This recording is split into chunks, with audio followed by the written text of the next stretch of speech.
Y en este episodio entonces continuamos conversando sobre la gestión de las emociones intensas. Algo fundamental y parte de este primer paso, que es la educación, el autoconocernos para después comenzar a actuar y gestionar, es que el cerebro humano ha tenido un proceso evolutivo por más de 1500 años. Pero el desarrollo de nuestro cerebro no ha ido al ritmo en el cual se ha desarrollado nuestra corporalidad.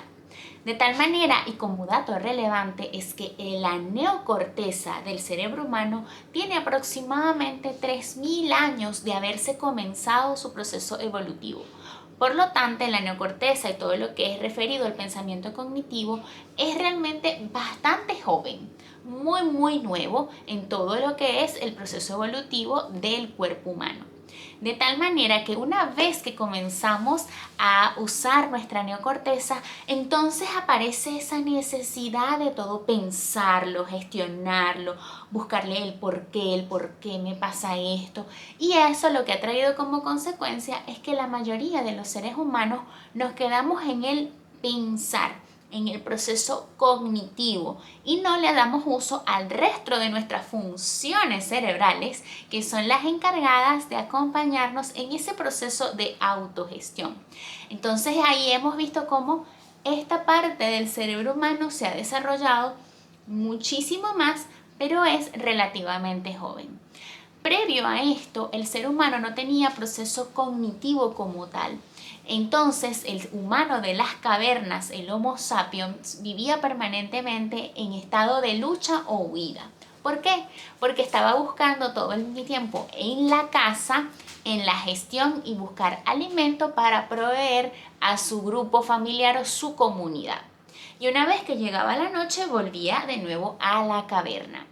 Entonces, el ser humano ha conservado esa necesidad de autopreservación, y hoy por hoy nosotros permanecemos en ese estado de lucha o huida, usando este patrón que aprendimos y que tenemos en nuestro ADN desde la época de las cavernas, incluso en situaciones que no corresponden.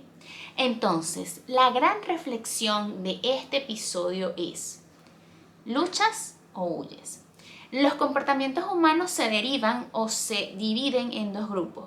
La persona que decide luchar, que está en permanente lucha, incluso cuando no corresponde que tenga lucha, es decir, peleo, estoy confrontando, voy todo el tiempo por todo, y eso me genera un cansancio emocional extremo. Y el otro extremo es el huir. Evito, evado, después lo hablo, después lo vemos, lo meto por años debajo de la alfombra, calladito, aquí no pasa nada, mejor me quedo callado. Entonces, ¿en cuál de estos dos extremos te encuentras tú hoy? Porque la invitación es en identificar en cuál de esos dos extremos estás y comenzar entonces desde allí a trabajar y buscar el equilibrio desde el conocimiento de tus emociones. Cuando debo confrontar, tener una conversación y no dejar pasar la situación, y cuando es mejor entonces permanecer en un estado de no confrontar y mejor retirarme de ese lugar. Es así como se aprende a gestionar las emociones intensas. Entonces ya aprendimos de dónde viene ese patrón de comportamiento para todos aquellos pensadores que les encanta saber el por qué hago lo que hago, por qué no enfrento, por qué no digo. Ya ahí lo tienes. Pero ahora, si ya lo sabes, es momento de que dejes de hacerte la que no sabes o el que no sabes. Ahora a empezar a usar el resto de tu cerebro. No solamente en quedarte en el por qué y el conocer. Ahora es momento de empezar a actuar.